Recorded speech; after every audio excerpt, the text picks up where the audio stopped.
전 세계적으로 테크놀로지가 신재생으로 가고 있기 때문에 이 시대의 흐름을 역행하는 것도 안 맞다. 기존의 주력 산업이 충분히 신규 산업을 살릴 수 있을 만큼 자기의 생명을 유지하면서 돈을 벌어다 줘야지 되고, 그 돈을 공공 부분이 민간과 함께 현명하게 사용해서 혁신 산업을 만들어내야 되는 이 순서의 문제가 있는 겁니다. 순서로 좀 말하면 원천 기술 확보, 그 다음에 산업 경쟁력, 그 다음에 보급, 이런 순서로 가야 되는데, 탄소 중립에 관한 부분에 대해서는 최대한 여야가 합의하고 또 국민적 합의를 하면서 보급 중심 원천 기술을 확보하는 노력을 하면서 가는 그런 큰 긴 전략을 가지고 해야 되고.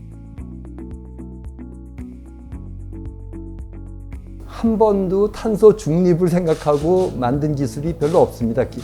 모든 기술이 모두 효율성 중심입니다. 그런 기술들을 몽땅 다 이제 탄소 배출을 하지 않는 기술을 바꾸는 거를 우리가 연구도 해야 되고, 이제까지 나온 것을 모아서 가르치기도 해야 된다. 이런 것들을 이제까지 전 세계에서 시도한 데가 없습니다. 저희가 첫 번째 시도가 될 거고요. 탄소 중립 관련 기술 관련입니다. 첫 번째 교재들을 우리가 한번 만들어 보는 게 꿈입니다.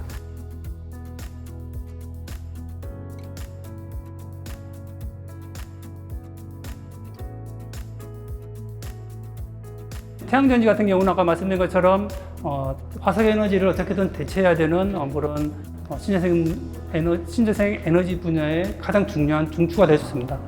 중에서도 페rov스카이트는 차세대 태양전지 물질로 아마 가장 각광받지 않을까 하는 그런 생각하고 있습니다. 그래서 아까 보여드린 것처럼 10년 동안 굉장히 많이 연구되었고, 특히 유니스트가 페rov스카이트 태양전지는 세계 최고다 하는 걸 좀 과감하게 제가 지금 말씀드릴 수 있을 거고요. 페rov스카이트 태양전지는 이제 스스로 전기 에너지를 발생할 수 있지만, 이게 아마 수소를 전환시키는 굉장히 좋은 신재생 에너지의 이게 직접적인 그런 에너지 전달자가 될 수 있거든요.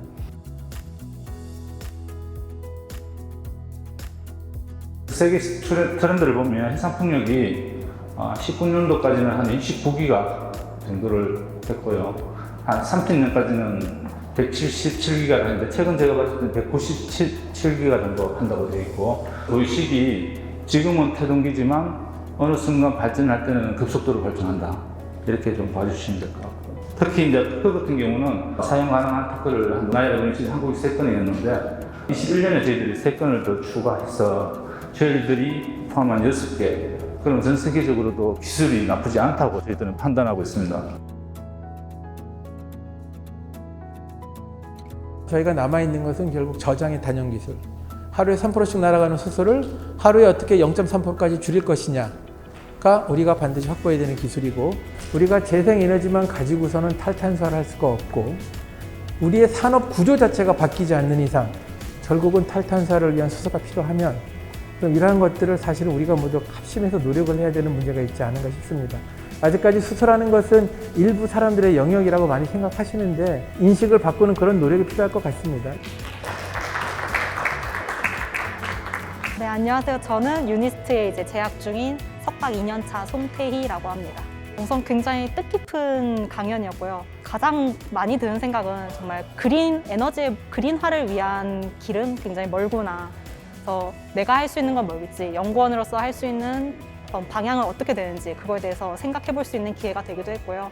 또 연구원으로서가 아니라 또 개개인으로서 우리가 할 수 있는 건 뭔지도 한번 보는 사람들로 하여금 좋은 영향을 주는 그런 강연이었던 것 같습니다.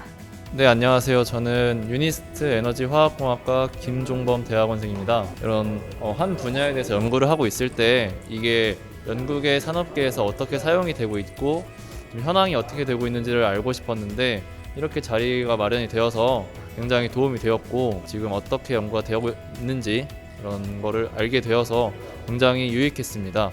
네, 다시 한번 이런 자리를 만들어 주셔서 감사합니다.